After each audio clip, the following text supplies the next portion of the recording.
7, 6, 5, 4, 3, 2. Shalom Bapak Ibu Saudara sekalian, Shalom. Puji nama Tuhan, kita semua dalam kondisi sehat. Kita bisa kembali beribadah bersama-sama di tempat ini secara tatap muka. Kita percaya Tuhan yang membawa kita ke tempat ini. Biar kita sungguh-sungguh serahkan hidup kita hari ini untuk menyembah Allah kita yang kudus. Amin. Mari siapkan waktu teduh saudara di hadapan Tuhan. Mari bawa mazmur yang terbaik, puji-pujian, tarian, suara yang terindah hanya bagi Yesus. Saat ini Dia ada bersama dengan kita dan Dia merindukan. Kita datang menyembah Dia, sujud di hadapannya. Eluk-elukan Dia, Raja segala Raja. Haleluya. Ku datang Tuhan dalam hadirat-Mu, berhiaskan kekudusan. Seluruh surga sujud menyembah-Mu.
Bermaslah bagi namanya yang kudus, bermasmurlah bagi Dia.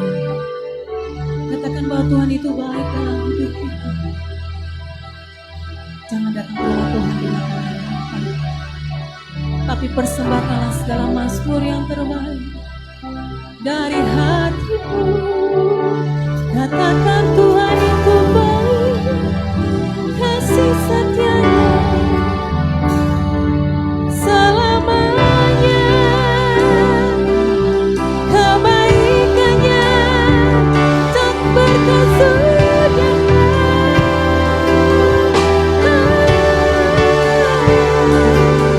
Terima kasih Yesus, terima kasih.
Samudra, lebih dalam kasih Tuhan, tingginya cakrawala, lebih tinggi kasihnya bagi kita semua.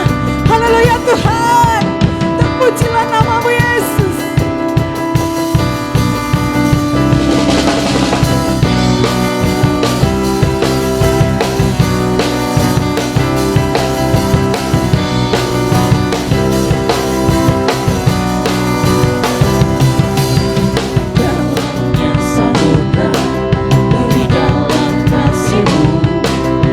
Salibmu menebus hidupku.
namamu Tuhan,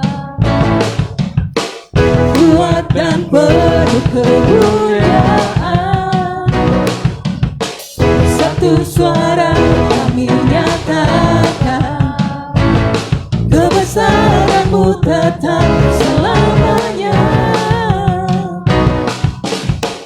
Terpujilah namamu Tuhan,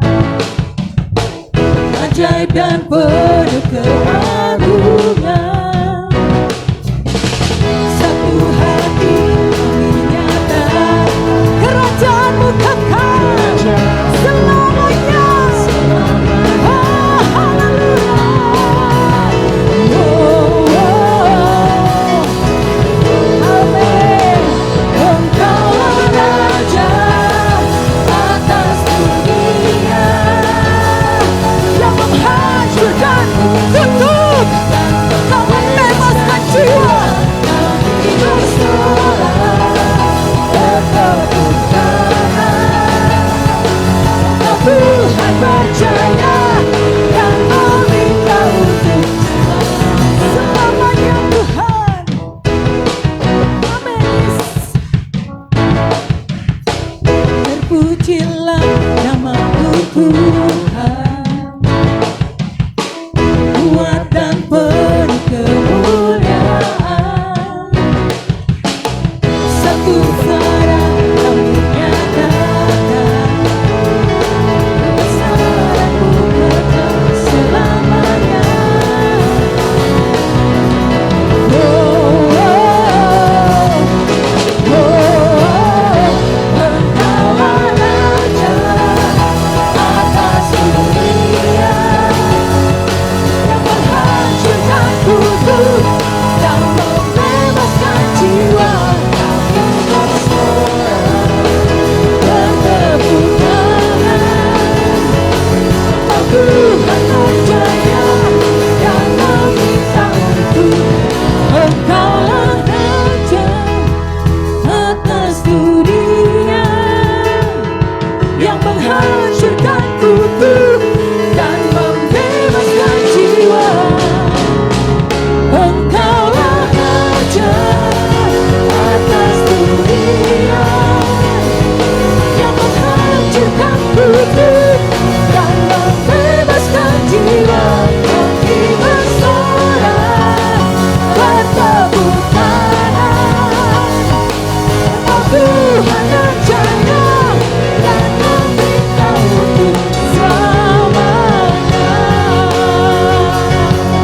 Selamanya Kau yang memerintah Tuhan. Terpujilah namamu. Haleluya. Haleluya Tuhan Yesus.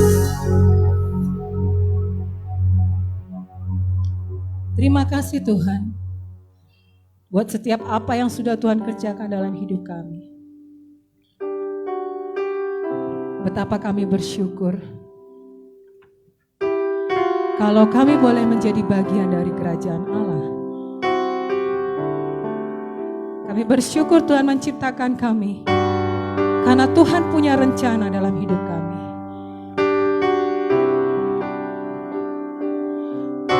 Kemanakah aku dapat lari menjauhi roh-Mu Tuhan? Kemana kami dapat menghindari panggilan dan rencana-Mu dalam hidup kami?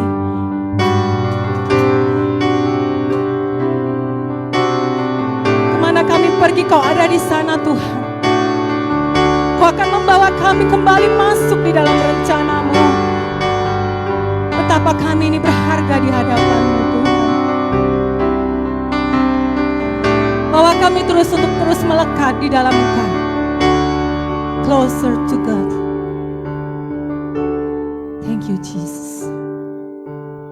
Kemanakah aku dapat pergi menjauhi roh-Mu Tuhan? Ku berlari mendaki kala Kau ada di sana, namun Engkau ada di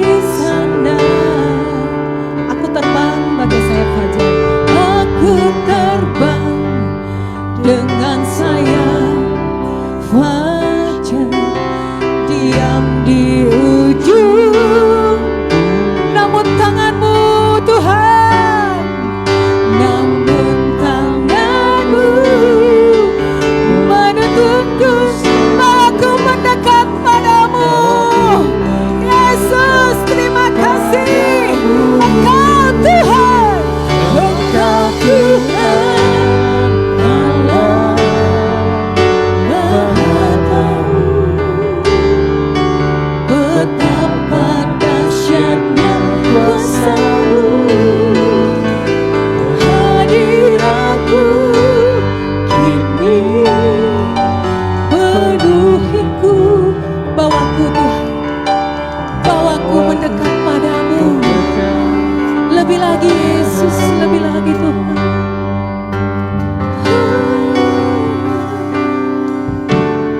Kemanakah aku dapat pergi menjauhi Roh-Mu Tuhan?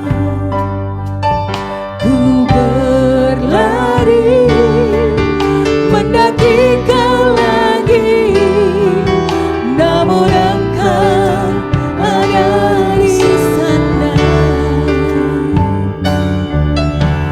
Aku terbang dengan sayap fajar, diam di ujung bumi, Tuhan. Namun tangan-Mu menuntunku sembahku, bawaku mendekat padamu. Engkau Tuhan, yes Lord, Allah yang dahsyat, bawa kami mendekat padamu. Betapa dahsyatnya kuasa-Mu, hadirat-Mu kini penuhiku. Bawaku mendekat padamu. Engkau Tuhan, Allah Maha Tahu. Betapa dahsyatnya kuasa-Mu, hadirat-Mu kini penuhiku. Bawaku mendekat. Sekali lagi dengan segenap hati katakan, Kau Tuhan, ya Allah yang Maha Tahu. Dia tahu bagaimana caranya memulihkan hidup kita. Dia tahu bagaimana caranya membawa kita kembali kepada Tuhan. Mari kita bawa hidup kita di hadapan Tuhan. Izinkan Tuhan memulihkan kita. Bawaku mendekat malaikat Tuhan, Allah Maha Tahu. Betapa dahsyatnya kuasa-Mu, hadirat-Mu kini penuhiku. Bawaku mendekat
Kami sadar tidak ada hal yang paling kami butuhkan selain pribadi-Mu. Hanya Engkaulah satu-satunya kebutuhan kami yang paling dalam.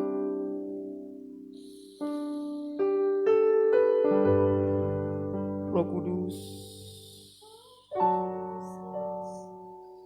jangan sembunyikan diri-Mu dari kami.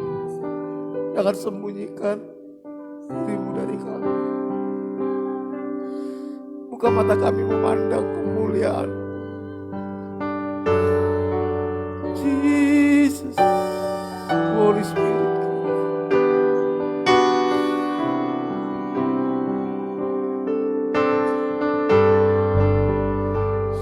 Thank you. Mari, jangan buru-buru dengan Tuhan, nikmati Dia. Seperti ruh sayang haus, rindu aliran sungai-Mu.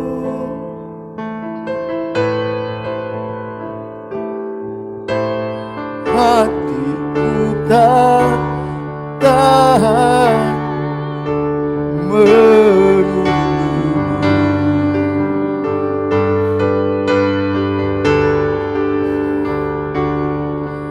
Bagai tanah gersang menanti datangnya hujan,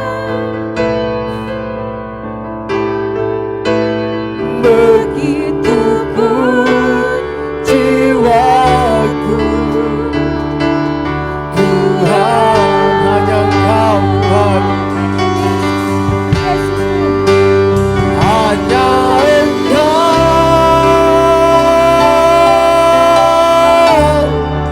pribadi yang mengenal hatiku.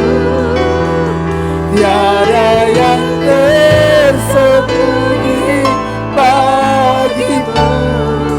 Seluruh isi hatiku Kau tahu, dan bawaku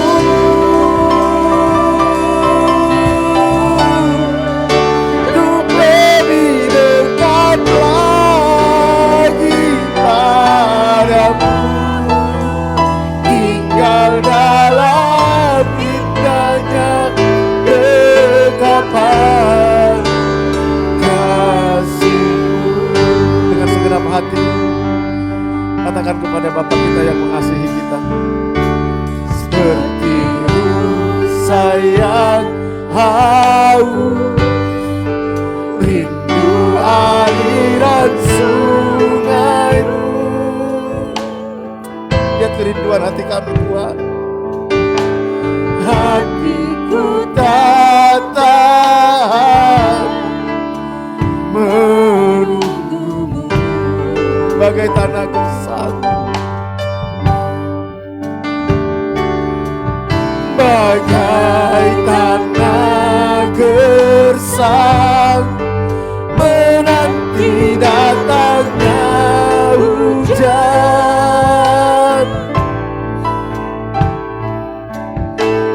begitu pun jiwaku.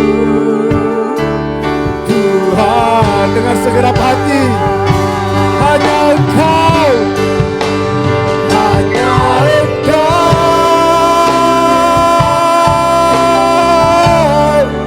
pribadi yang mengenal hatiku.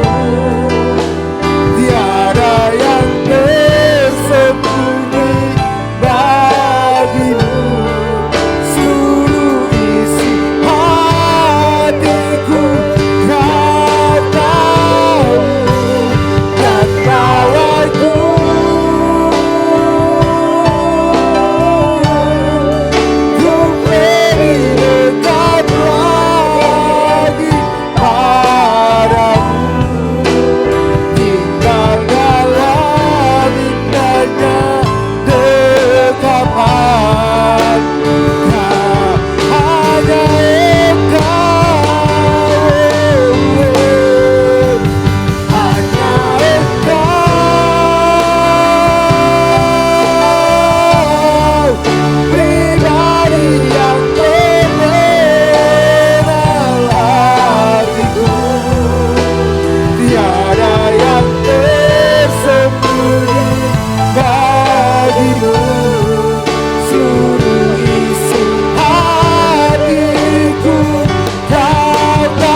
apa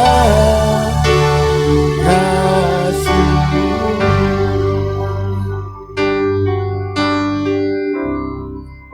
Tidak ada hal yang paling dirindukan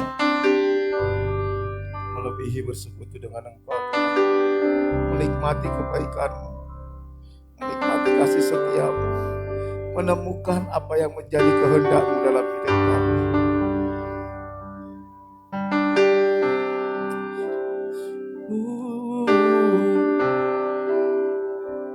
Haleluya, thank you Lord Jesus. Mari saudara nikmati hadirat Tuhan. Nikmati hadirat Tuhan. Pastikan kita mengalami Tuhan. Kita datang ke tempat ini ingin bertemu dengan Tuhan. Bawa hati kita di hadapan Tuhan, hati yang menyembah. Yang ku sembah, yang ku sembah, sembah Dia. Kita ada untuk menjadi penyembah-penyembah Tuhan. Kami sembah Kau Tuhan, terpujilah nama-Mu, terpujilah nama-Mu. Pulihkan kami umat-Mu, lawat kami gereja-Mu. Yesus Kaulah Allahku. Thank you Lord. Come on, Holy Spirit God, penuhi tempat ini.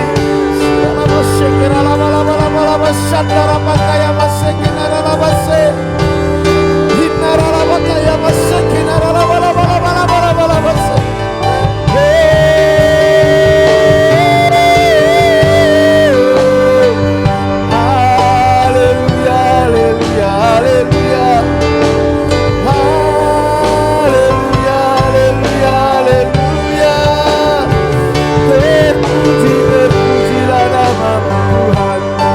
Terpujilah nama-Mu Tuhan.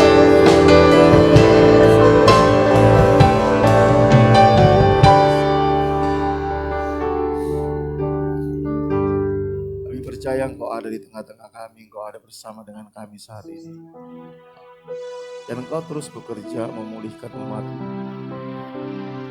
Jika kami datang ke tempat ini Tuhan, kami hanya rindu pribadi. Kami rindu mengalami Engkau. Kami sadar tanpa Tuhan, hidup kami hanyalah sebuah kesia-siaan. Kami perlu Engkau Tuhan. Kami perlu pribadi-Mu, melebihi dari apapun juga. Jangan lewatkan satupun dari jemaat. Jangan lewatkan satupun dari kami. Pulihkan kami. Yang terikat dengan dosa dilepaskan dalam nama Yesus. Yang sedang bergumul, Kau berikan mereka kekuatan, Kau berikan mereka jalan keluar. Yang sakit Tuhan sembuhkan. Yang butuh pengharapan, bangkitkan kembali pengharapan mereka. Yang butuh penghiburan, biar Tuhan yang menghibur. Yang butuh kekuatan, Tuhan yang memberikan kekuatan. Yang butuh hikmat, Tuhan yang berikan hikmat. Kami percaya Tuhan, kami datang kepada Tuhan yang hidup. Tuhan yang mengenal isi hati kami. Tuhan yang mengasihi kami. Tuhan yang sanggup memulihkan kami. Dan ketika kami pulang dari tempat ini, kami tidak sama lagi dengan kami datang. Karena kami tahu Tuhan sedang berurusan dengan kami. Terima kasih Tuhan Yesus. Terima kasih Roh Kudus, berbicara Engkau. Nyatakan isi hati-Mu Tuhan. Buka rahasia firman-Mu bagi kami, supaya kami mengerti kebenaran-Mu, sampai kebenaran itu memerdekakan kami. Kuasai pikiran, perasaan, kehendak kami. Segala pekerjaan setan, kuasa kegelapan, roh teritorial, tipu daya iblis kami ikat, kami tawan, kami perintahkan keluar dari tempat ini di dalam nama Yesus. Roh Kudus, ambil alih pemberitaan firman. Lawat juga anak-anak sekolah minggu, guru-guru sekolah minggu. Tuhan, Kau urapi, Kau berbicara lewat hamba-hamba-Mu. Kami sambut firman-Mu dalam nama Tuhan Yesus. Haleluya. Amin. Silakan duduk Bapak Ibu Saudara. Selamat pagi, Shalom. Ya, puji Tuhan, kita sudah lalui hampir 3 minggu ya, 3 minggu di tahun ini. Kita masih ada, kita bisa sehat, kita bisa kuat, kita bisa tetap melayani Tuhan, bekerja, kumpul dengan keluarga, itu anugerah Tuhan. Selamat datang bagi Bapak Ibu Saudara yang baru pertama kali hadir beribadah di tengah-tengah kita. Saudara bukan orang asing di tempat ini, ada Pak Ferry dan juga Ibu ya dari MDC Surabaya. Mereka selama ini pelayanan di MDC Surabaya dan pindah ke Tulungagung. Selamat datang Pak. Ya, kita semua satu keluarga di dalam Tuhan. Saya percaya bahwa kalau Tuhan izinkan kita memasuki tahun ini melalui tahun 2021, itu artinya Tuhan sudah sediakan yang terbaik bagi kita sepanjang tahun ini. Tuhan sudah sediakan apa yang menjadi rencananya dalam hidup kita, saudara. Tugas kita itu sebenarnya menemukan apa yang Tuhan sedang sediakan dan kerjakan dalam hidup kita. Makanya sepanjang 40 hari dari tanggal 3 kemarin, kita coba mencari kehendak Tuhan. Tema kita sepanjang tahun ini adalah Closer to God. Semakin mendekat atau intim dengan Tuhan. Karena hanya dengan intim dengan Tuhan, bersekutu dengan Tuhan, kita bisa menemukan apa sebenarnya yang menjadi kehendak Tuhan. Apa sebenarnya yang menjadi rencana Tuhan dalam hidup kita. Dan kalau kita berjalan di dalam rencana Tuhan, percayalah, sesulit apapun masalah yang kita hadapi, sesulit apapun tantangan yang sedang kita lalui, Tuhan pasti kasih jalan keluar. Tuhan pasti kasih kekuatan, kemampuan bagi kita untuk bisa menyelesaikan masalah itu. Asal kita betul-betul berjalan di dalam rencana dan kehendak Tuhan. Karena Tuhan ingin kita hidup berkemenangan, saudara. Dengan hidup kita berkemenangan, kita bisa menjadi berkat bagi banyak orang dan nama Tuhan dimuliakan. Karena itu jangan sia-siakan kesempatan ini, saudara. Ini sudah minggu kedua kita lalui puasa kita, saudara. Lebih kurang sekitar 14 hari, berarti masih kurang 26 hari. Saya berdoa sama Tuhan, saya bilang, Tuhan,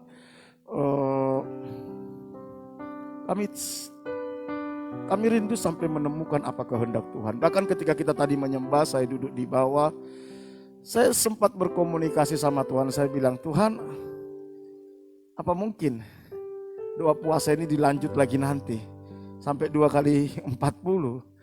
Saya sampai bergumul gitu karena saya rasakan ada sesuatu yang Tuhan mau kerjakan dalam hidup kita. Ada sesuatu yang Tuhan mau kerjakan dalam gereja ini, dan itu bukan main-main, saudara. Itu sesuatu yang besar. Karena itu jangan mau hanya jadi penonton. Mari terlibat. Ingat ketika Tuhan hadir, saudara.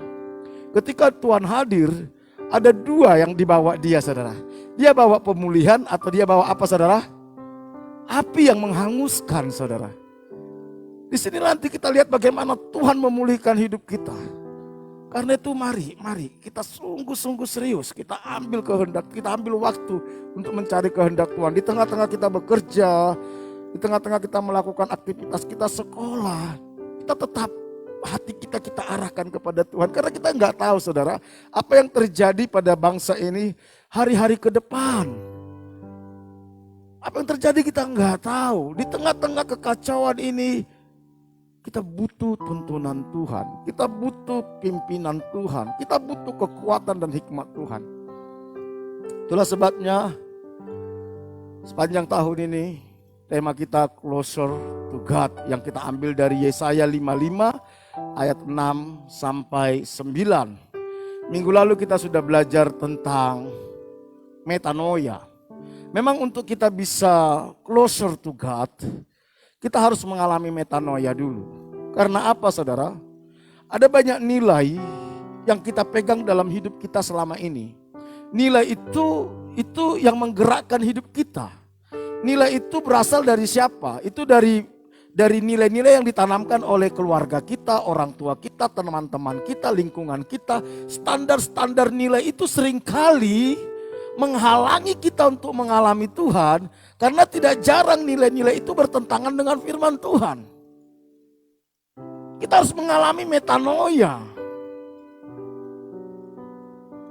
Dan di dalam metanoia itu kita akan mengalami banyak perubahan nanti seperti yang terjadi metamorfosis pada kupu-kupu dari telur kepada ulat, dari ulat kepada kepompong, dari kepompong kepada kupu-kupu muda kecil sampai kepada kupu-kupu besar yang bisa dinikmati banyak orang.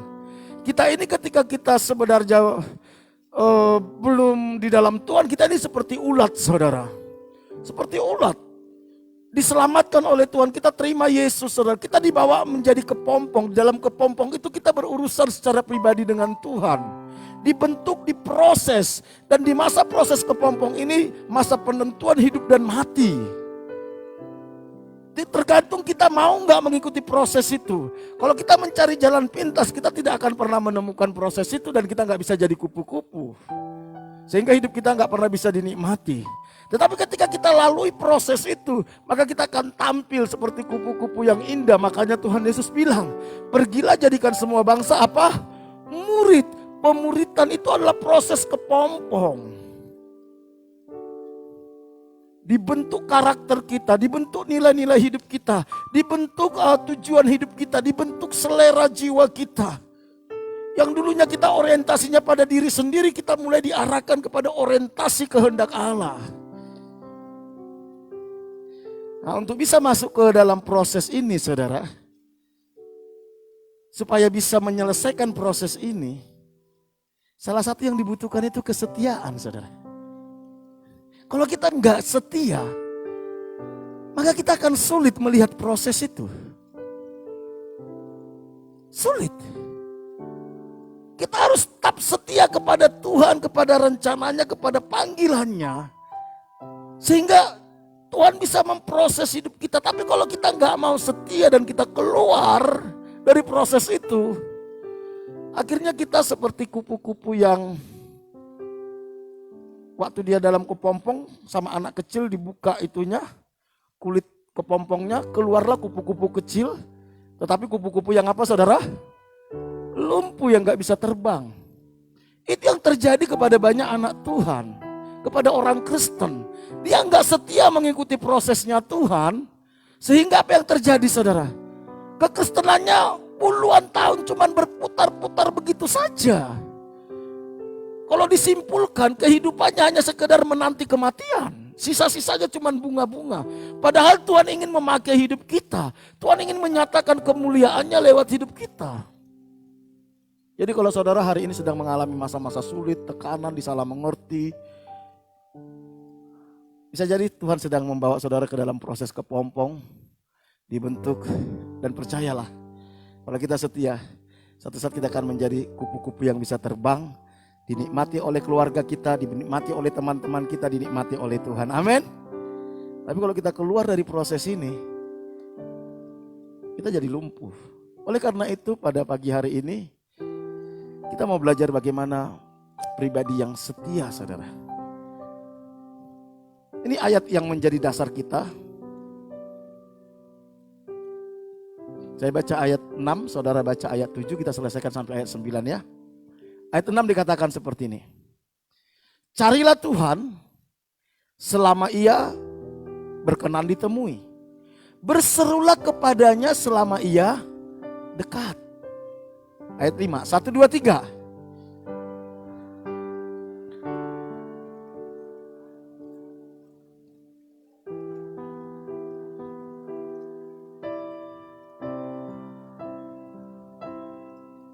Ya, kemarin kita sudah bahas ini. Baiklah, ia kembali kepada Tuhan. Metanoia, berbalik. Ini akan kita bahas pagi hari ini, saudara. Ayat 8 dikatakan, sebab rancanganku bukanlah rancanganmu, dan jalanmu bukanlah jalanku. Demikianlah firman Tuhan. 9.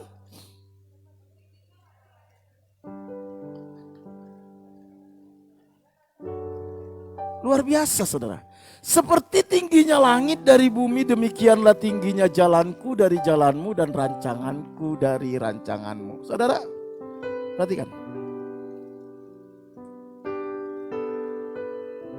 Tuhan itu punya rancangan dalam hidup kita. Dalam Mazmur 139 ayat 13 sampai 16. Jadi sejak dalam kandungan Tuhan sudah punya rancangan, saudara. Nah, kadang karena kita ini kan makhluk berdosa. Masih ada sinful nature yang terus kita perjuangkan. Natur dosa dalam diri kita. Itu kita sulit mengerti rancangan Tuhan. Sehingga kalau kita tidak melekat kepada Tuhan, kita tidak intim dengan Tuhan, maka kita akan sulit menemukan apa rancangan Tuhan dalam hidup kita. Nah, ketika kita tidak berjalan di dalam rancangan Tuhan, disitulah kita menghadapi banyak masalah.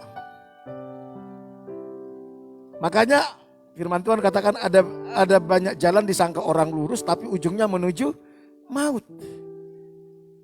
Terkutuklah orang yang mengandalkan manusia, kekuatannya sendiri dan mengandalkan manusia, Alkitab katakan. Ketika kita hanya mengandalkan pikiran kita, kekuatan kita, apalagi mengandalkan manusia, kita menjadi orang yang terkutuk. Tetapi ketika kita mengandalkan Tuhan, kita diberkati. Bagaimana kita mengandalkan Tuhan? Ketika kita berusaha mengerti apa rancangan Tuhan dalam hidup kita. Kadang kita pikir sesuatu yang kita putuskan itu sudah baik, saudara. Tapi ternyata di depan sana masalah sudah menunggu kita. Berapa banyak hidup kita ini bermasalah hari ini karena keputusan kita di masa lampau.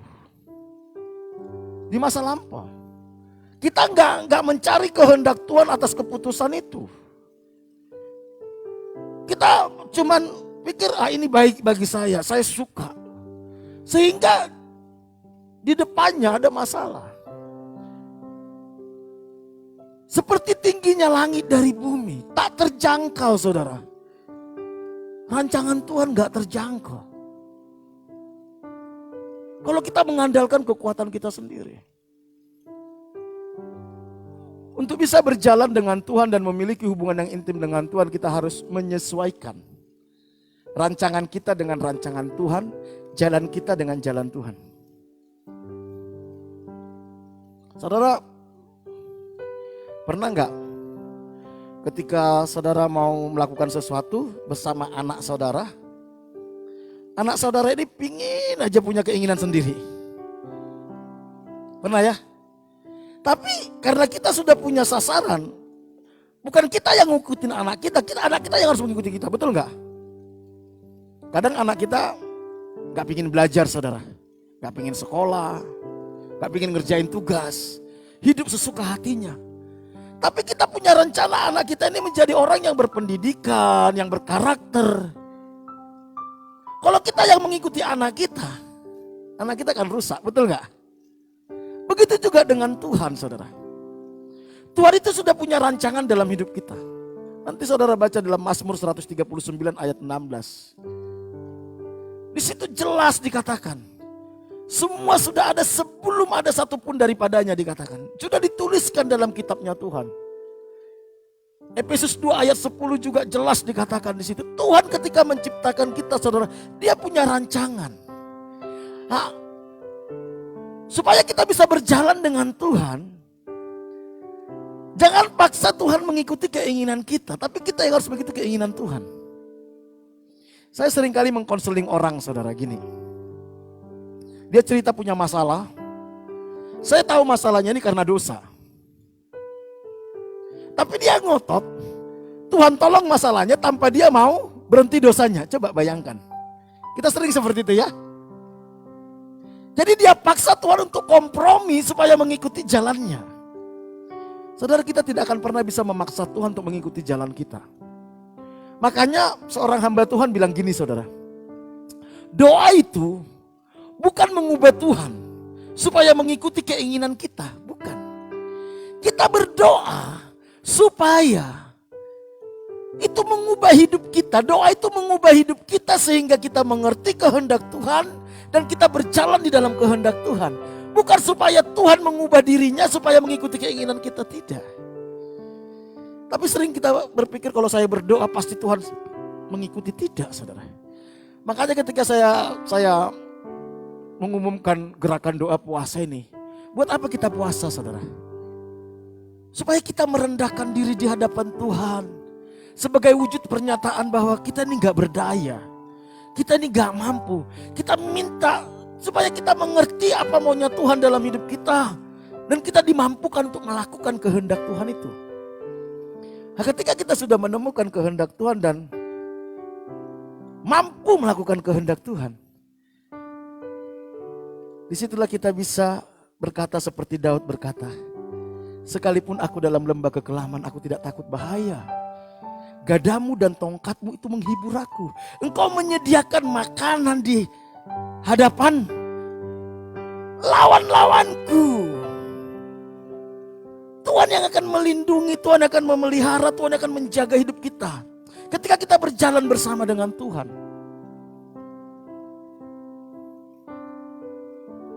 Asal kita mau berjalan bersama dengan Tuhan, percayalah, kita pasti aman. Beberapa waktu yang lalu, Gio mengajak anak saya Joseph berenang, saudara.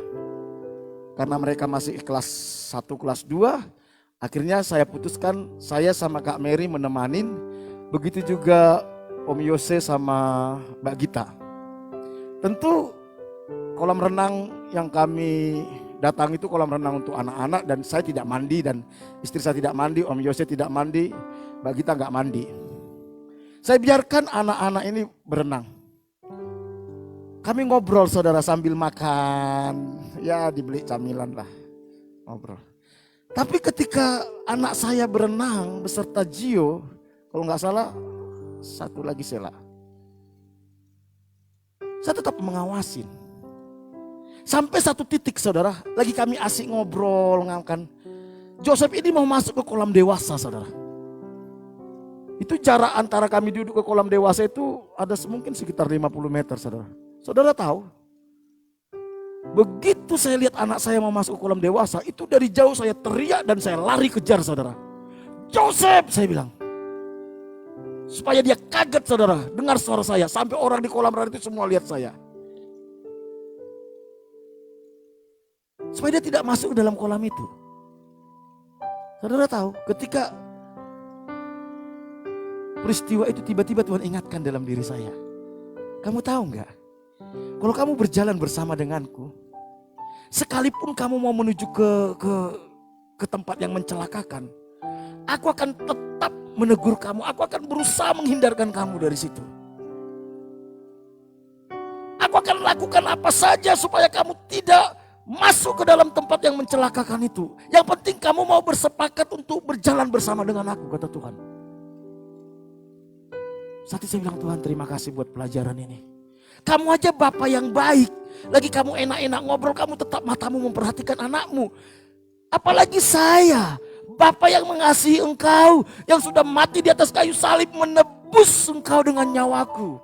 Gak mungkin aku tidak perhatikan engkau, gak mungkin aku membiarkan engkau terjerumus. Kalau sampai engkau terjerumus itu karena engkau tidak mau berjalan bersama dengan aku, karena engkau tidak mau mendengar aku. Itu yang membuat kita akhirnya terjerumus. Kalau anak saya ketika saya panggil keras dia tidak menoleh kepada saya, dia terjun gak ke kolam itu, saudara? Terjun. Tetapi karena saya bilang, Joseph, saya bilang, saya lari kejar, saudara. Dia lihat saya, akhirnya jadi selamat. Mari, jangan berusaha berjalan sendiri. Ada Bapa kita yang mengasihi kita, yang punya rencana dalam hidup kita, yang dia tahu kapan waktunya untuk menarik kita. Kapan waktunya kita bermain sendiri, dia tahu. Kalau itu tidak mencelakakan, dia biarkan, saudara. Tapi seringkali kita ketika dipanggil oleh Tuhan, ditegur oleh Tuhan, kita gak mau mendengar. Ketika kita sudah mengalami masalah yang berat, baru kita berteriak dan berkata, Tuhan di mana engkau? Kenapa engkau izinkan aku mengalami ini? Bukan Tuhan tidak menolong, bukan Tuhan tidak ingin memulihkan, tetapi kita yang gak mau dengar dan tidak mau berjalan bersama dengan Tuhan.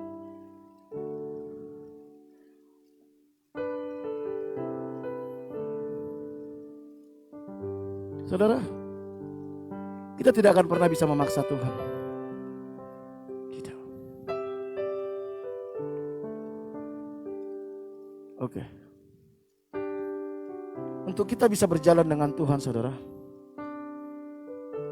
Kita harus belajar melepaskan semua ego kita, ambisi kita.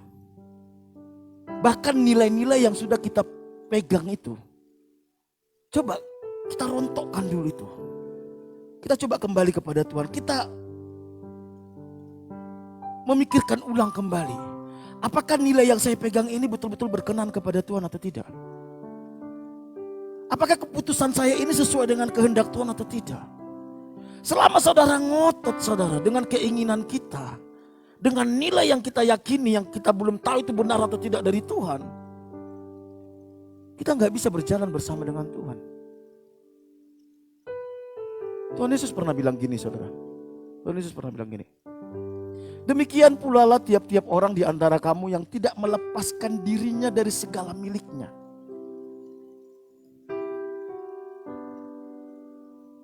Harta yang paling berharga bagi kita adalah keinginan kita, saudara.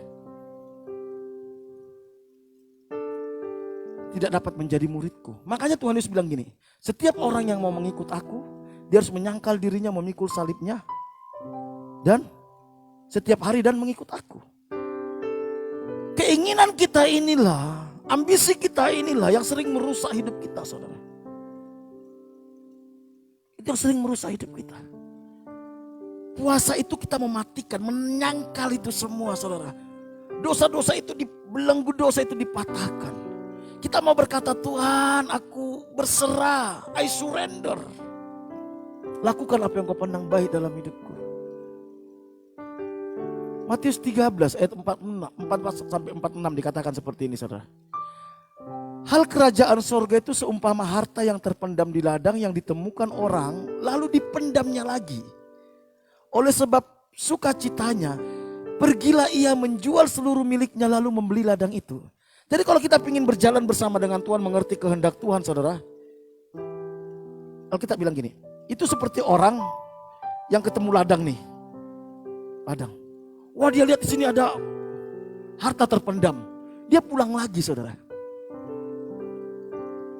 Dia jual semua hartanya nih. Dia beli itu. Artinya apa? Kalau kita tahu bahwa hidup berjamaah dengan Tuhan itu yang terbaik bagi kita. Itu harta terbaik kita. Hidup berjalan bersama dengan Tuhan. Kita duduk. Ini apa yang berharga bagi diri saya? Apa yang paling berharga? Itu tinggalkan semua. Hobi saya kah? Apakah yang menghalangi saya? Tinggalkan. Bayar harganya untuk itu. Ikut Tuhan itu. Sangkal diri, pikul salib. Baru kita bisa menikmati hidup di dalam kerajaan Allah itu. Apa sih hidup dalam kerajaan Allah? Hal kerajaan surga bukan masalah makan dan minum kata kitab Roma. Tapi apa? Kebenaran, damai sejahtera, dan sukacita oleh Roh Kudus. Itu yang membuat kita bisa hidup di dalam kebenaran. Itu yang membuat kita bisa hidup di dalam damai sejahtera. Itu yang membuat kita bisa hidup dalam sukacita. Hari-hari ini orang kehilangan damai sejahtera, saudara. Survei membuktikan rumah sakit jiwa itu naik, saudara. Penghuninya. Tingkat perceraian naik. Kenapa? Karena orang tidak lagi mengalami damai sejahtera. Nggak lagi mengalami sukacita. Karena orang sudah tidak bisa lagi hidup dalam kebenaran. Ada tantangan, ada kesulitan ekonomi, ada kesulitan apalagi pekerjaan. Yang membuat kita kehilangan semuanya itu. Padahal Tuhan mau kita mengalami semua itu.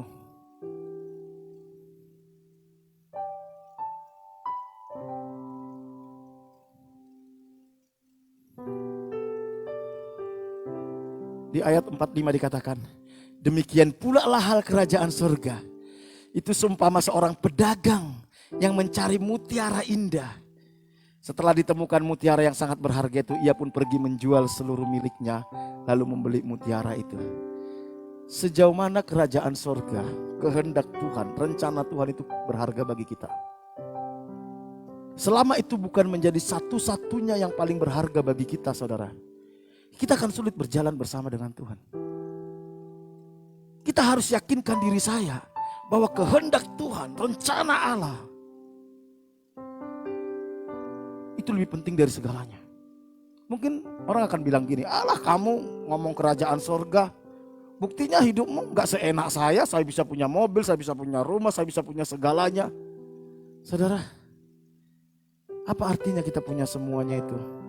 Tapi suatu saat di kekekalan kita ditolak oleh Tuhan. Paling berapa lama sih kita bisa nikmati? Paling umur 70-80 tahun kita udah gak bisa nikmati saudara.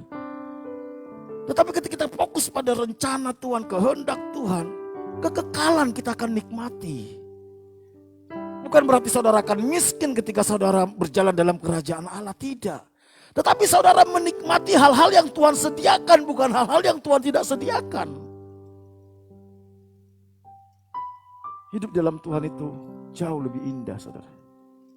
Daripada mengikuti jalan kita sendiri. Jauh lebih indah. Kita hidup dalam damai sejahtera. Hidup dalam sukacita. Hidup dalam kebenaran. Rasul Paulus luar biasa saudara. Rasul Paulus ini luar biasa. Kita tahu siapa dia. Dia orang sangat terkenal saudara. Dia orang Yahudi keturunan Benyamin saudara. Dia seorang Farisi. Dia tokoh agama terkenal. Sangat terhormat. Bisa jadi juga dia orang kaya. Tapi ketika dia mengerti tentang hal ini saudara. Ketika Rasul Paulus menulis surat ini saudara. Dia sedang dalam penjara. Jadi bukan saat dia menikmati penthouse-nya dia saudara. Bukan sedang menikmati villanya dia, bukan. Dia sedang di dalam penjara karena memberitakan Injil saudara. Kalau saudara baca ayat sebelumnya dia ceritakan siapa latar belakangnya. Begitu hebatnya dia saudara. Begitu hebatnya. Secara duniawi dia hebat. Secara agamawi dia hebat. Bahkan ketaatan terhadap hukum Taurat dia katakan saya tidak bercacat saudara. Dia sangat terhormat. Tetapi ketika dia menemukan kekristenan itu saudara. Menemukan kerajaan Allah itu. Dia katakan gini saudara. Malahan segala sesuatu apa? Kuanggap rugi karena pengenalan akan Kristus Yesus Tuhanku lebih mulia daripada semuanya. Pengenalan akan Kristus itu lebih mulia dari latar belakang dia yang begitu terhormat, yang begitu dihargai, yang berpendidikan tinggi.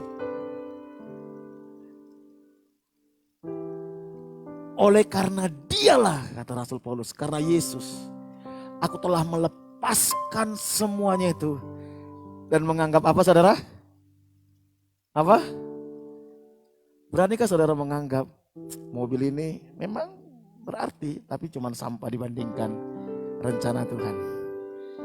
Sehingga ketika mobil ini rusak, saudara gak kehilangan damai sejahtera, gak kehilangan kebenaran, gak kehilangan sukacita. Amin. Kuanggap sampah, tujuannya apa saudara? Supaya aku, waduh, saya kadang berpikir gini ya, jangan-jangan kita belum memperoleh Kristus saudara. Kita hanya terjebak di agama. Rasul Paulus katakan, untuk saya bisa memperoleh Kristus, aku harus anggap semua yang saya miliki ini sampah. Kalau ada syukur, gak ada juga gak masalah. Jadi saya tidak ngotot memperjuangkan ini semua sampai saya mengorbankan kehendak Tuhan, sampai saya mengorbankan rencana Tuhan. Rasul Paulus anggap ini sampah supaya saya bisa memperoleh Kristus, dia katakan. Wow, saya renungkan ini saudara. Bagaimana hatinya Rasul Paulus sama Tuhan saudara. Makanya gak heran Rasul Paulus, walaupun dia di penjara, dia nggak sedih saudara. Ketika dia di penjara dia tulis surat katakan bersukacitalah senantiasa. Sekali lagi kukatakan bersukacitalah. Dia tidak surati jemaat, dia tidak provokator. Dia tidak jadi provokator memprovokasi jemaat bilang waduh aku ini gini supaya jemaat demo. Tidak saudara. Bahkan ketika dia dalam penjara dia tetap bilang kepada jemaat supaya tunduk kepada pemerintah, dia bilang. Karena dia tahu semuanya ini gak berharga lagi. Kalau aku harus masuk penjara karena Kristus, bagi saya tidak masalah. Baru dia bisa menerima Yesus, mendapatkan Kristus itu saudara, mengerti kehendak Tuhan. Makanya kalau kita lihat akhirnya Rasul Paulus matinya pun dibunuh saudara. Matinya pun dibunuh. Dan itu gak masalah bagi dia. Kalau hari-hari ini kau sedang mengalami banyak masalah, karena kau hidup dalam kebenaran, jangan jadikan itu lagi masalah. Amin. Kok gak ada yang amin saudara? Halo. Yang penting kita bersama dengan Kristus. Tapi percayalah Tuhan akan kasih jalan keluar. Kenapa saya sampaikan ini saudara? Alkitab katakan pada hari-hari terakhir, kehidupan kita itu gak lebih mudah. Akan terjadi kesulitan ekonomi, akan terjadi penganiayaan, akan terjadi bencana, akan terjadi hal-hal yang penyakit sampar akan terjadi. Kalau saudara hanya datang sama Tuhan untuk supaya nyaman secara kedagingan, cepat atau lambat saudara akan tergoda untuk memberontak kepada Tuhan, untuk bersungut-sungut saudara karena orientasi kita apa? Datang sama Tuhan hanya untuk mendapatkan itu. Apa bedanya kita datang sama dukun? Apa bedanya kita datang dengan paranormal? Apa bedanya kita datang ke Gunung Kawi? Tuhan itu tidak seperti itu. Kekristenan itu bukan seperti itu. Kekristenan itu adalah melakukan kehendak Bapa, berjalan dalam rencana Bapa. Itu kekristenan. Sehingga apapun yang terjadi dalam hidup kita, kita tetap bersuka cita, kita tetap bersyukur, kita tetap semangat melayani Tuhan, kita tetap bisa mengasihi orang lain, saudara. John Eldredge mengatakan seperti ini, saudara. Hanya dengan berjalan bersama Tuhan, kita dapat berharap menemukan jalan menuju kehidupan. Saudara berjalan di luar Tuhan, gak mungkin menemukan jalan kehidupan. Itulah artinya menjadi murid.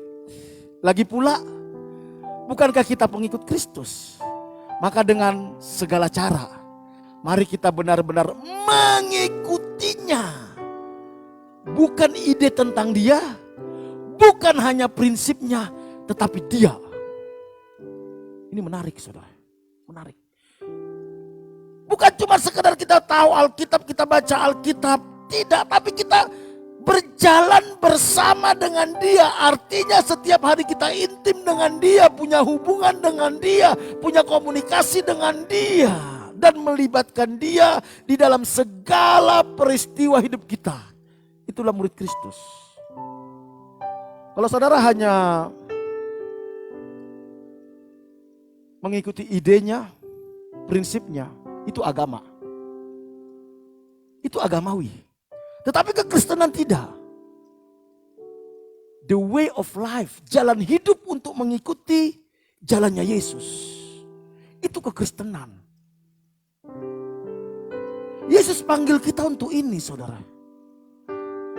Bukan cuma mempercayai idenya, prinsip-prinsipnya, tapi pribadinya.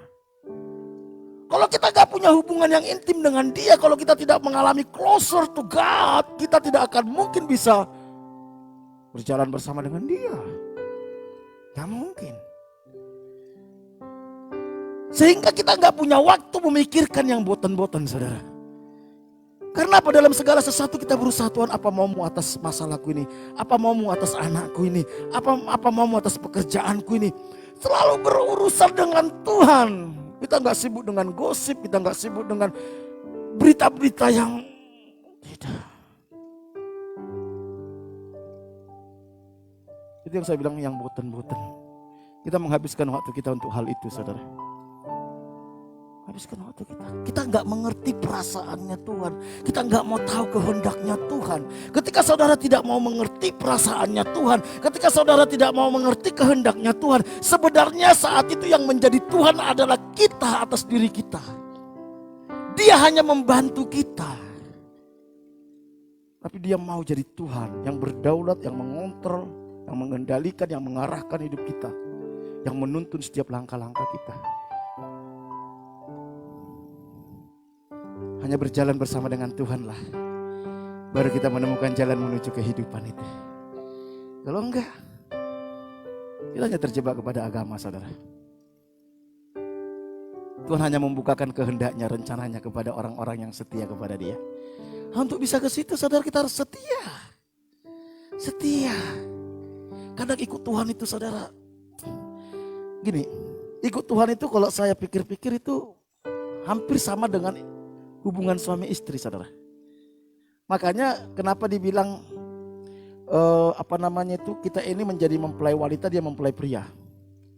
Saudara yang sudah menikah akan mengerti akan hal ini. Kalau kita berjalan sama istri kita, saudara, sama suami kita, kalau saudara tidak punya ketetapan untuk setia, ya, saudara nggak punya ketetapan untuk setia kepada pasangan saudara, udahlah, saudara akan sulit memahami pasangan saudara. Karena fokusnya hanya diri kita sendiri. Tetapi ketika kita berketetapan, saya mau setia sama dia apapun yang terjadi, dia batuk pun kita sudah tahu apa maunya dia. Betul gak saudara? Iya. Tapi kalau saudara tidak setia, suka tergoda yang lain, saudara nanti akan bingung. Ini saya yang siapa ya? Yang istri atau yang pelakor? Saudara pilih apa saudara? Layang-layang putus. Hah? Saya kok bisa lah, kemarin itu di TikTok saya lihat saudara, video singkatnya bagaimana Aris itu saudara dapat surat dari anaknya. Kacau kan hidupnya kan. Dia mau ngikuti istri aslinya atau pelakornya karena dia gak setia. Ketika kita gak setia kepada Tuhan, percayalah hidup gak ada damai sejahtera. Satu sisi saudara mencintai Tuhan, satu sisi mencintai dunia, satu sisi mencintai Tuhan, satu sisi mencintai dosa. Aduh, hidup kita jadi kacau saudara. Kacau. Tapi kalau kita katakan, Tuhan aku mau mencintai Tuhan, apapun tawaran dosa, tawaran dunia yang tidak sesuai dengan kehendak Tuhan, saya tolak. Hanya orang yang setia yang akan Tuhan bukakan rencananya, Tuhan bukakan kehendaknya. Ada banyak hal dalam hidup saya tidak akan bukakan kepada orang lain. Tetapi saya pasti buka sama istri saya, betul gak saudara? Kalau kira-kira istri saya atau saya tidak setia, istri saya mau gak cerita sama saya? Dia pun akan tidak berani. Kenapa kita gak ngerti kehendak Tuhan? Karena Tuhan tahu orang ini gak setia ini. Amsal 20 ayat 6 dikatakan seperti ini saudara. Banyak orang menyebut diri baik hati, tetapi orang yang setia, ternyata gak banyak orang setia saudara. Gak banyak. Tuhan mau kita setia. Apapun yang terjadi Tuhan, saya mau setia. Itu yang dialami rasul-rasul. Sekalipun mereka mati disalibkan, mati dibunuh, dipenjara, mereka tetap setia saudara. Apapun yang akan saudara hadapi ke depan, tetaplah setia. Tetap setia hidup benar, tetap setia untuk merenungkan firman, tetap setia melayani Tuhan, tetap setia untuk beribadah. Saudara akan lihat nanti bagaimana Tuhan itu menuntun saudara. Dan Tuhan bukakan ini loh kehendakku bagimu. Amsal 25 ayat 2 dikatakan, kemuliaan Allah apa? Merahasiakan sesuatu. Jadi Tuhan itu suka merahasiakan saudara. Tetapi kemuliaan raja-raja menyelidiki. Ketika kita bisa menyelidiki apa maunya Tuhan, apa kehendak Tuhan, disitulah hidup kita jadi mulia saudara. Di situ. Abraham, lihat Abraham. Saya kadang bayangkan ya Abraham ini ya. Tuhan bilang gini loh sama Abraham. Berpikirlah Tuhan, apakah aku akan menyembunyikan kepada Abraham apa yang hendak kulakukan? Wow. Memang kita gak bisa ragukan kesetiaan Abraham sama Tuhan saudara. Gak ragukan. Kita tahu siapa Abraham. Dia orang yang sangat kaya saudara. Di kampungnya. Dia punya banyak ternak, dia punya banyak pekerja. Tapi Tuhan bilang gini, Abraham keluar dari kampungmu. Dan Tuhan tidak kasih tahu kemana dia akan pergi. Dia sudah nyaman di Ur Kasdim saudara, udah nyaman. Tapi Tuhan bilang keluar ke negeri yang akan kutunjukkan. Dan Alkitab katakan di kitab Ibrani sampai dia mati, dia belum temukan negeri itu saudara.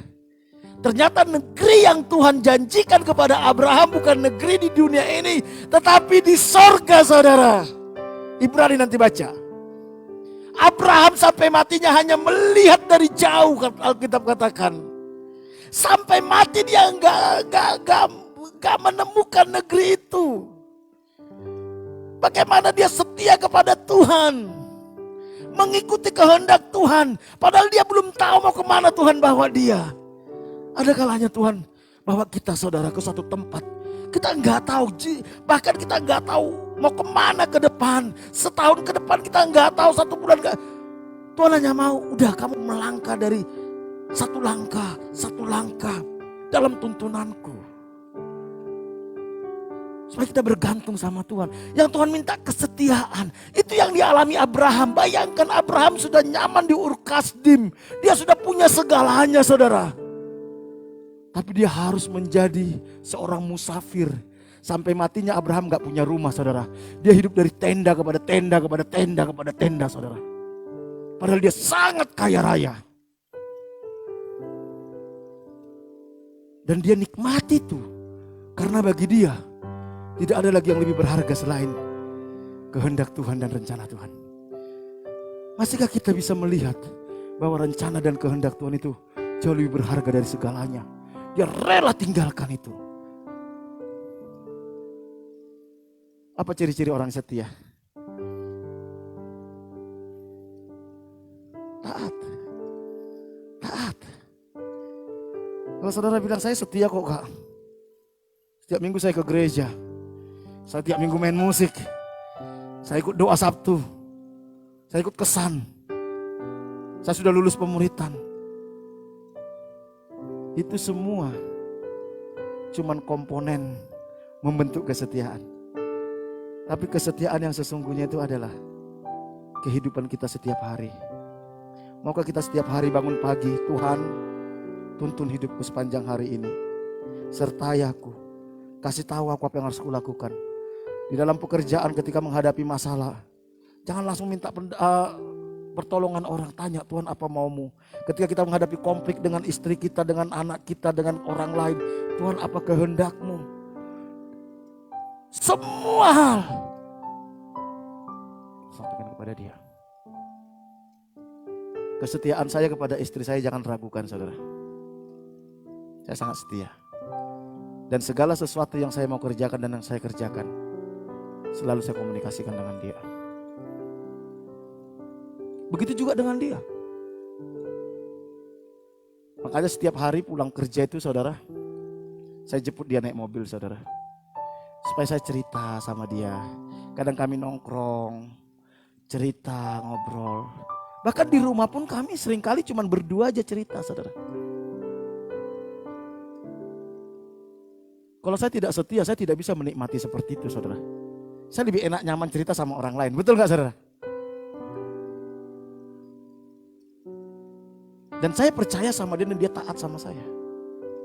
Coba lihat Abraham saudara, betapa taatnya dia. Saya ketika baca ini saudara, waduh.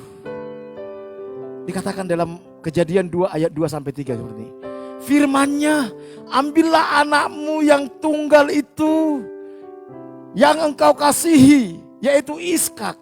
Pergilah ke tanah Moria dan persembahkanlah dia di sana sebagai korban bakaran pada salah satu gunung yang akan kukatakan kepadamu.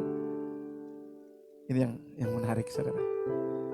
Keesokan harinya, pagi-pagi bangunlah Abraham, ia memasang pelana, keledainya dan memanggil 2 orang bujangnya beserta Ishak, anaknya. Ia membelah juga kayu untuk korban bakaran itu. Lalu berangkatlah ia dan pergi ke tempat yang dikatakan Allah kepadanya. Coba bayangkan saudara Abraham. Abraham orang yang sangat kaya. Dia bukan penyembah Yahweh, bukan. Sebelumnya dia tidak menyembah Yahweh. Tapi tiba-tiba Tuhan menghampiri dia, memanggil Abraham di usia berapa saudara? Usia berapa? 75 tahun.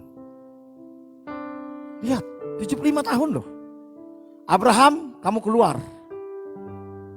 dari kampung halamanmu, dari keluargamu, ke negeri yang akan kutunjukkan. Dia keluar saudara. Membawa semua ternaknya, bahkan keponakannya siapa? Lot. Ingat? Setelah itu Tuhan berjanji sama dia, aku akan berikan engkau anak. Anak. Dia tunggu anak 1 tahun gak datang, 2 tahun gak datang, 3 tahun gak datang, 5 tahun gak datang, 10 tahun gak datang. Tapi dia tetap percaya dan taat sama Tuhan. 2 20 tahun gak datang. Setelah 24 tahun saat dia umur 99 tahun, Tuhan datang lagi sama dia bilang, Abraham tahun depan kau akan punya anak. Saudara bayangkan, siapa di sini yang sudah berdoa untuk satu pokok doa sampai 25 tahun? Kadang kita baru berdoa 3 tahun, 4 tahun gak dijawab Tuhan. Tuhan bilang, alah Tuhan itu kita udah gak setia saudara. Abraham tetap taat sekalipun 25 tahun. Ketika dia umur 100 tahun, lahirlah Ishak. 100 tahun. Tentu dia sangat sayang sama anaknya nih saudara. Sangat sayang. Dia manja mungkin, dia kasihi. Dia harapkan nanti ketika saya sudah suntuk umur, sudah gak bisa apa-apa, anak inilah yang merawat saya. Anak inilah yang menjaga saya. Dia satu-satunya pengharapan dia. Ketika anaknya sudah mulai remaja saudara, tiba-tiba Tuhan bilang gini, Abraham, apa Tuhan? Itu anakmu, Ishak, bawa ke Gunung Muria. Korbankan, sebagai korban bakaran. Kalau saya saat itu didatangi Tuhan, saya pasti bilang, dalam nama Yesus, engkau pasti suara iblis. Pasti suara iblis. Ada 2 alasan bagi saya untuk itu bukan suara Tuhan. Pertama, masa Tuhan suruh saya membunuh anak saya? Tuhan itu kan maha kasih. Gak mungkin lah. Gak mungkin. Gak mungkin. Yang kedua, ini kan anak perjanjian. Alkitab katakan, Tuhan katakan bahwa lewat anak ini aku akan punya keturunan seperti bintang di langit, pasir di laut. Ini pasti suara setan. Dalam nama Yesus, enyah engkau iblis. Kita kan suka kayak gitu ya. Suara Tuhan kita tengking, suara iblis kita imani. Katakan kiri kananmu, bro, hati-hati dengar suara bilang. Hati-hati. Jangan suara Tuhan engkau tengking, suara iblis kau imani. Tapi dia tahu pasti yang suruh ini Tuhan, bukan iblis. Ini yang membuat saya kagum saudara. Pagi-pagi bangunlah ia. Kenapa dia harus bangun pagi-pagi? Supaya istrinya gak tahu. Saya yakin kalau dia panggil istrinya, Mi, Mami. Iya Pi. Udah ompong kan. Kata Tuhan, aku harus ke Gunung Muria. Ngapain? Saya harus mengorbankan Ishak sebagai korban bakaran. Kira-kira diizinkan gak sama istrinya saudara? Istrinya langsung bawa parang saudara. Kau sentuh anakku tak bacok kau katanya. Betul gak? Gak mungkin diizinkan sama istrinya.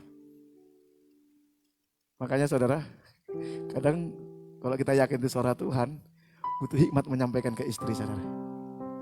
Kalau enggak jadi berabe saudara. Jadi berabe karena istri itu main emosional, betul gak? Suami itu lagi logika. Kalau dia yakin suara Tuhan udah lakukan aja. Kalau istri enggak, emosinya dulu yang dimainkan. Setelah itu menyesal baru logikanya jalan. Suami sejam-sejam saudara. Dia bawa anaknya secara tanpa sepengetahuan istrinya. Ini membuat saya kagum. Di tengah jalan, Ishak tanya gini, Papi, ini kayu untuk korban bakaran sudah ada. Korbannya mana? Lihat perkataan luar biasa saudara. Abraham bilang apa saudara? Tuhan yang menyediakan. Makanya kalau lagi punya masalah, punya tekanan, hati-hati perkataan. Tuhan yang menyediakan. Sampai di Gunung Muria saudara. Diikat dia anaknya saudara. Hebatnya ini anaknya gak memberontak. Anaknya gak marah. Anaknya gak curiga sama bapaknya. Anak kita minta handphone gak dikasih. Sudah curiga sama orang tuanya. Tapi Ishak ini percaya sama papinya. Mungkin dia pikir apa sih maksudnya papaku ini ya. Kok saya diikat ya. Atau mungkin dia sudah bernegosiasi, Iskak, Yahweh yang kita sembah menyuruh untuk menyembelih kamu. Kamu siap? Anaknya bilang, kalau itu kehendak Tuhan papi, saya siap. Waduh, keren ya. Kalau punya anak kayak gitu keren ya. Nak, Tuhan bilang kita harus ke sini. Kamu siap? Siap, Nak. Pa. Waduh. Keluarga itu penting, saudara. Amin. Ketika dibawa Iskak ke atas tungku itu, saudara. Ketika dia ambil pisau. Pas mau disembelih, malaikat bilang, Abraham stop. Apa yang dia katakan kepada anaknya, Tuhan yang menyediakan. Betul-betul Tuhan sediakan, saudara. Ada seekor domba yang tanduknya tersangkut di ranting, saudara. Itu yang dikorbankan. Sejauh mana kita mau taat sama Tuhan? Sekalipun apa yang Tuhan suruh itu gak masuk akal, kelihatannya sadis buat diri kita. Kelihatan kejam. Kita tidak mengasihani diri, tapi kita berkata, Tuhan kalau ini kehendak-Mu, aku mau taat. Aku mau taat. Itu bukti kesetiaan Abraham. Kalau saudara bilang saudara setia sama Tuhan sampai saudara gak taat, itu gak setia.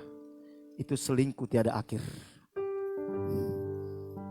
Apa saudara? Setia juga. Selingkuh tiada akhir. Yang kedua, bertanggung jawab. Apa yang Tuhan percayakan dalam hidup kita harus bertanggung jawab. Itu bukti kesetiaan kita. Keluarga yang Tuhan percayakan, talenta yang Tuhan percayakan, uang yang Tuhan percayakan, sahabat yang Tuhan percayakan, pekerjaan yang Tuhan percayakan harus bertanggung jawab. Pelayanan yang Tuhan percayakan harus bertanggung jawab. Barang siapa setia dalam perkara kecil, ia setia juga dalam perkara besar. Dan barang siapa tidak benar dalam perkara kecil, ia tidak benar juga perkara-perkara besar. Kalau perkara-perkara duniawi saudara nggak benar, nggak setia, nggak mungkin kita setia dan benar untuk perkara-perkara rohani. Kalau sebagai bapak aja kita nggak benar, nggak mungkin kita dalam perkara rohani benar. Kalau dalam pekerjaan aja kita nggak benar dan nggak setia, gak mungkin untuk pekerjaan Allah kita benar dan setia. Untuk sekolahmu aja engkau gak benar dan gak setia, gak mungkin dipakai Tuhan untuk perkara-perkara rohani. Kita harus mulai dari perkara-perkara kecil, saudara. Apa yang Tuhan percayakan dalam hidupmu. Jangan bandingkan diri kita sama orang lain. Apa yang Tuhan percaya, lakukan dengan penuh tanggung jawab seperti untuk Tuhan, kata Kolose 3 ayat 23-24. Itu bukti kesetiaan kita. Bukti kesetiaan saya sama istri saya, sama anak saya bertanggung jawab. Makanya istri saya gak mau tahu dengan kebutuhan. Saya memang tidak izinkan dia mau tahu. Pokoknya harus ada, saya bilang. Dia saya yang mikirkan. Saya bertanggung jawab. Bertanggung jawab atas gereja ini. Bertanggung jawab atas rohani jemaat. Makanya tiap hari saya kirimin renungan. Tiap hari saya doakan jemaat jam 4 pagi. Wujud tanggung jawab. Kalau saudara bilang saudara setia kepada Tuhan, kita harus belajar bertanggung jawab. Orang yang tidak bertanggung jawab tidak akan pernah dipakai Tuhan. Saya ingat pembimbing rohani saya dulu pernah bilang gini. Kalau kamu mau jadi pendeta, jangan sekolah Alkitab dulu, dia bilang. Saya kasih kamu 2 ekor ayam. Pelihara ini. Kalau bisa kamu urus ini ayam ini jadi beternak banyak, ternaknya jadi banyak ayam, kau layak jadi pendeta. Kalau ngurusin ayam aja kau nggak benar, nggak mungkin kau benar ngurus jemaat, katanya. Saya pikir sekarang masuk akal juga, saudara. Masuk akal. Kalau hal-hal kecil aja saudara nggak benar, bagaimana Tuhan percayakan perkara-perkara besar? Kalau masalah waktu aja kita nggak benar, masalah uang kita nggak benar. Mari kita belajar setia. Lewat apa? Bertanggung jawab. Apa yang Tuhan percayakan dalam hidup kita? Istri kita, anak kita, suami kita, mari kita bertanggung jawab melakukan bagian kita. dalam pekerjaan kita, apapun posisimu di pekerjaan, lakukan dengan sungguh-sungguh, dengan takut akan Tuhan, dengan benar. Yang terbaik yang bisa kau lakukan. Sekolah anak-anak, lakukan yang terbaik, belajar tepat dengan benar, sesuai dengan apa yang dibutuhkan. Bila perlu jadi yang terbaik di sana. Kalau engkau bertanggung jawab untuk hal itu, percayalah Tuhan akan percayakan banyak hal besar dalam hidup kita. Sebelum saya bisa khotbah gini, bukan langsung khotbah, gulung-gulung kabel, antar jemput jemaat,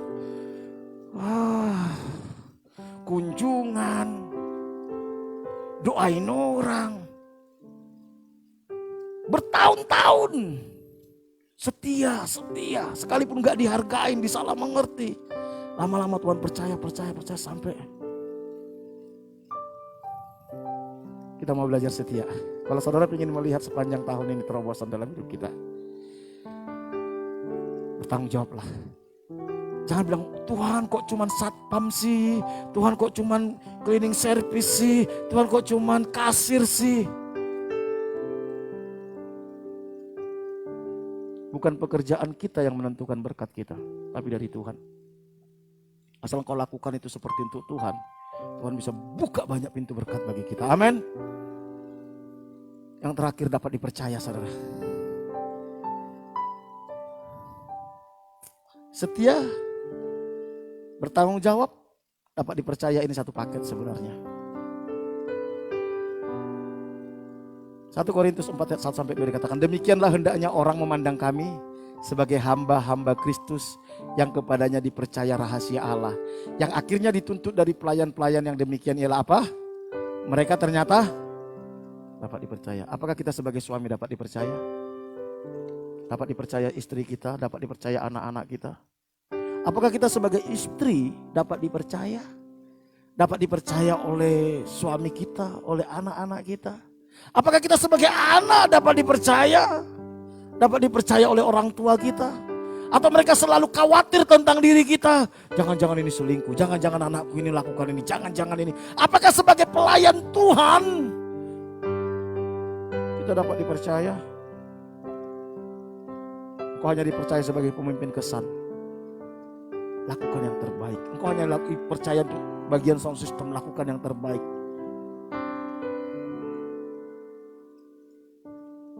Kalau saudara tidak bisa dapat dipercaya, nggak mungkin. Prinsip dunia aja, kalau orang nggak dapat dipercaya, dia nggak bisa maju, saudara. Apalagi kerajaan Allah. Engkau dipercaya Tuhan uang. Apakah engkau dapat dipercaya? Atau berkat itu engkau pakai untuk melukai hati Tuhan dengan melakukan dosa? Semakin banyak Tuhan berkati engkau keuangan, semakin banyak dosa yang kau lakukan. Berarti engkau tidak dapat dipercaya. Maka kita dapat dipercaya. Ayat terakhir kitab Wahyu, saudara, kita baca nih. Kita baca nih. Sama-sama dengan keras. 1, 2, 3. Mereka akan berperang melawan anak domba, tetapi anak domba akan mengalahkan mereka karena ia adalah Tuhan di atas segala Tuhan dan Raja di atas segala Raja. Mereka bersama-sama dengan dia juga akan menang, yaitu mereka apa? Yang terpanggil, yang telah dipilih, dan mereka yang dimuliakan nanti. Yang mengalami kemenangan bersama anak domba itu. Dikatakan mereka yang dipilih, yang dipanggil, dipilih, dan yang Alkitab katakan banyak yang dipanggil, sedikit yang dipilih. Ada banyak orang di dunia nih dipanggil oleh Tuhan, tapi saudara dan saya orang-orang yang dipilih. Tetapi tidak cukup sampai dipilih. Yang Tuhan minta adalah yang setia. Karena hanya orang yang sampai menjadi orang yang setialah yang akan dimuliakan. Moga kita tetap setia kepada Tuhan. Apapun masalah, kesulitan, tantangan, pergumulan, berkat yang Tuhan berikan, moga kita berkata sama Tuhan, Tuhan, aku mau tetap setia kepada Tuhan. Aku mau tetap setia. Aku mau tetap berusaha mencari kehendak Tuhan, tuntunanmu serta hidupku. Mari kita bangkit berdiri. bersamamu Bapa. Ku lewati semua perkenananmu yang teguhkan hatiku.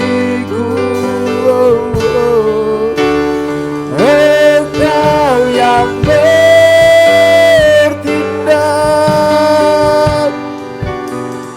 memberi pertolongan, anugerahmu besar melimpah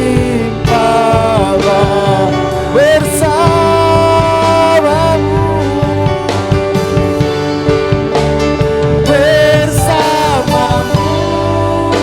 Bapa. Mari kita berjalan bersama dengan Tuhan.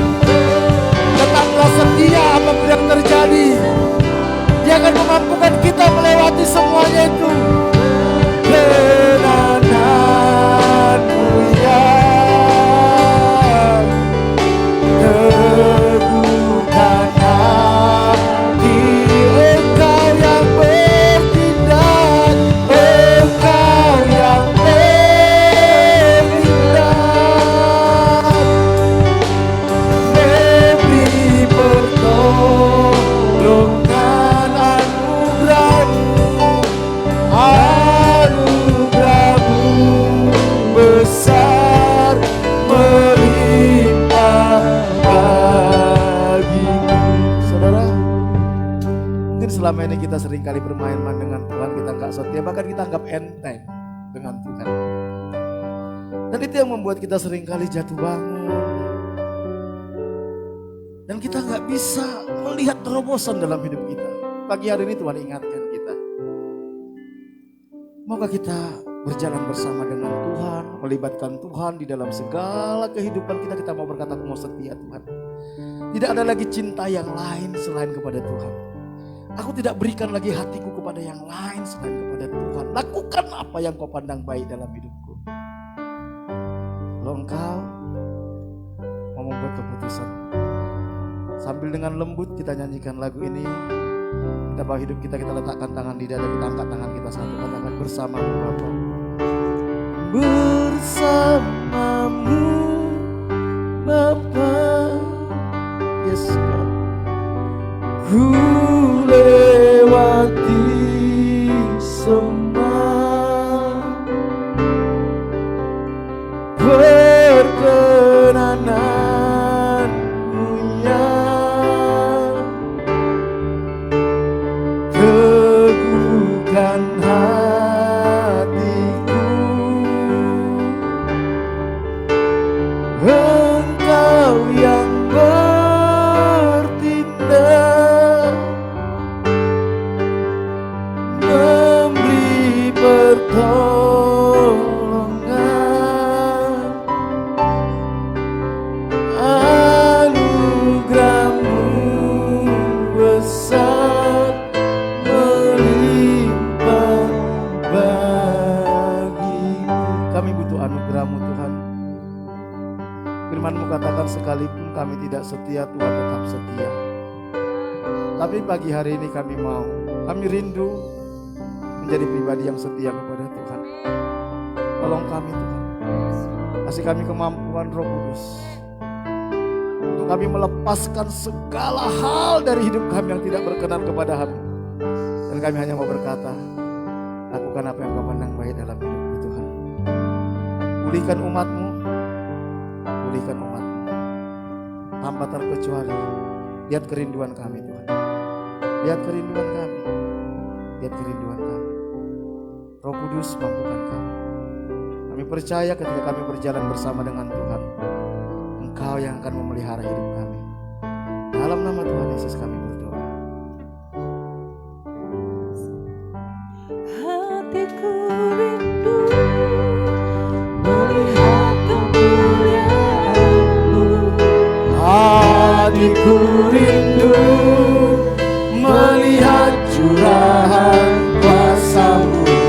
di kota tercinta, kotaku Tulung Agung.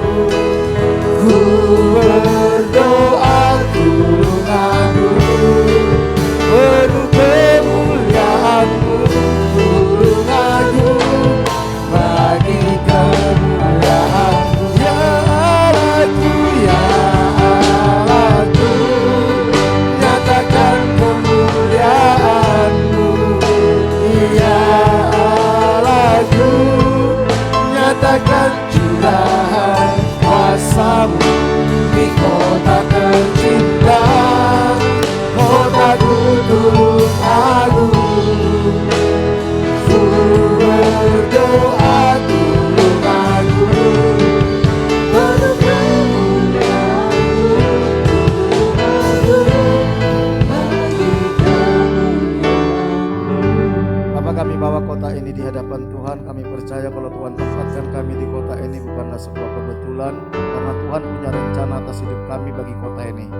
Karena itu kami mohon belas kasihan Tuhan, kami mohon perlindungan Tuhan atas kota ini. Lebih dari segalanya Tuhan, kami minta biar ada revival, kebangunan rohani terjadi di kota ini. Lawat penduduk kota ini Tuhan, celikan mata rohani mereka untuk bisa melihat keajaiban kasih karunia-Mu yang Kau sediakan di dalam Kristus Yesus. Dan mereka mau menerima Engkau sebagai Tuhan dan Juru Selamat pribadi mereka. Pertemukan kami umat-Mu di tempat ini dengan mereka yang siap untuk dituai dan siap untuk dimuridkan Tuhan. Lawat kota ini, pulihkan kota ini, berkati kota ini, berkati pemerintahan kota ini Tuhan. Mulai dari bupati sampai yang terendah Tuhan, sampai RT RW. Beri mereka hikmat bijaksana takut akan Tuhan di dalam mengelola kota ini. Segala rancangan-rancangan mereka yang tidak berkenan kepada Tuhan, Tuhan gagalkan. Segala niat-niat jahat Engkau gagalkan. Segala orang-orang yang membuat kecurangan Tuhan bongkar Tuhan. Kami berdoa biar kota ini menjadi kota yang diberkati oleh Tuhan. Bangkitkan anak-anak Tuhan yang mengasihi Tuhan di pemerintahan, memegang peranan penting dalam pemerintahan. Berkati semua usaha di kota ini yang tidak bertentangan dengan firman Tuhan. Tuhan buat berhasil segala usaha di kota ini yang tidak sesuai dengan kebenaran firman Tuhan. Biar Tuhan gagalkan dalam nama Yesus. Berkati anak-anak Tuhan yang ada di kota ini. Pulihkan gereja Tuhan, pulihkan hamba-hamba Tuhan, pulihkan umat Tuhan yang ada di kota ini. Biar kami bisa menjadi berkat bagi kota ini. Kami bersyukur. Kami serahkan kota Tulung Agung ke dalam anugerah Tuhan. Kami bawa hidup kami sepanjang minggu ke depan. Tuhan, kami mohon, Tuhan sertai kami. Tuhan, tuntun langkah-langkah kami. Kami minta perlindungan-Mu Tuhan atas setiap hidup kami Tuhan. Jauhkan setiap umat-Mu dari segala mara bahaya, kecelakaan, virus-virus sakit penyakit dari COVID-19. Berkati setiap rumah tangga, hubungan suami istri, orang tua dengan anak, sesama saudara, kasih dan kebenaran memerintah dalam setiap rumah tangga. Pulihkan kesehatan umat-Mu, jemaat-Mu yang sakit hari Tuhan sembuhkan dalam nama Tuhan Yesus. Berkati usaha pekerjaan umat-Mu, apapun yang mereka kerjakan sepanjang minggu ke depan, Tuhan buat berhasil, Tuhan buat terobosan, Tuhan buat mujizat. Berikan hikmat bijaksana Tuhan, ide kreativitas kepada umat-Mu Tuhan. Cukupi segala kebutuhan umat-Mu, anak-anak kami yang sekolah, lindungi mereka, jagai mereka dari pengaruh dunia yang jahat, dari nilai-nilai dunia yang tidak sesuai dengan kebenaran firman-Mu Tuhan. Berkati mereka dengan hikmat bijaksana, kecerdasan yang berasal daripada Tuhan. Pakai mereka menjadi alat-Mu membawa generasi mereka berbalik kepada Tuhan. Pakai kami umat-Mu sepanjang minggu ini untuk menjadi berkat bagi orang-orang sekitar kami, sehingga nama-Mu dimuliakan. Berkati umat-Mu sepanjang minggu ke depan. Berkati Pak Bambang pemilik tempat ini Tuhan. Kami bersyukur buat mereka. Kami minta perlindungan Tuhan atas hidup mereka. Menjagai, melindungi, memelihara mereka. Jauhkan mereka dari mara bahaya, kecelakaan, virus sakit penyakit dari COVID-19. Jauhkan mereka dari segala keinginan-keinginan yang jahat yang mendukakan hati-Mu, yang tidak berkenan kepada Tuhan. Tuhan berkati mereka, rumah tangga, hubungan suami istri, hubungan mereka dengan anak cucu menantu. Kasih dan kebenaran memerintah dalam rumah tangga mereka. Pulihkan kesehatan mereka, anak cucu menantu, semua keluarga besarnya. Bak mengasihi Tuhan, menghormati Tuhan, takut dan gentarakan Tuhan, hidup benar di hadapan Tuhan. Berkati semua perusahaan dan karyawan yang Tuhan percayakan dimanapun Tuhan. Tuhan berkati, Tuhan buat berhasil, Tuhan buat terobosan, Tuhan buat mujizat. Tuhan buka jalan atas masalahnya. Berikan hikmat bijaksana takut akan Tuhan kepada semua karyawannya. Lindungi karyawannya dari segala mara bahaya, kecelakaan, virus-virus, sakit, penyakit. Kami serahkan Barata ini sepanjang minggu ini juga, biar Tuhan yang memberkati. Kami bersyukur, kami serahkan hidup kami sepanjang minggu ke depan ke dalam anugerah Tuhan. Mari jemaat yang dikasih Tuhan, kita angkat tangan kita. Jemaat yang dikasih Tuhan, Tuhan mengasihi kita, Tuhan tidak pernah meninggalkan kita. Dia ada bersama dengan kita. Karena itu pulanglah. Terimalah berkat daripada Allah Bapa, diberkatilah kepada waktu masuk, diberkatilah kepada waktu keluar, diberkatilah buah kandunganmu, diberkatilah adonanmu, diberkatilah bakulmu, diberkatilah hasil tanganmu. Apapun yang kau kerjakan dengan tanganmu, Tuhan akan buat berhasil. Diberkati engkau di kota, di desa, di gunung, kemanapun kau pergi, tanda-tanda ajaib menyertai engkau. Engkau akan naik dan tidak akan menjadi turun. Engkau akan menjadi kepala dan bukan menjadi ekor. Anak cucu makan perkasa di bumi. Engkau akan disebut sebagai orang yang beruntung dan berbahagia jika engkau hari ini sungguh-sungguh mendengarkan suara Tuhan Allah yang kusampaikan kepadamu, dan engkau setia melakukannya, maka berkat-berkat ini akan menjadi milikmu. Karena itu pulanglah, terimalah berkat daripada Allah Bapa, kasih karunia dari Tuhan kita Yesus Kristus, penghiburan dan kekuatan dari Roh Kudus, mulai hari ini sampai Tuhan Yesus datang kedua kali. Dalam nama Tuhan Yesus, dan kita diberkati sama-sama, katakan amin. Berikan tepuk tangan, saudara, kita boleh langsung pulang. Tuhan memberkati. Kami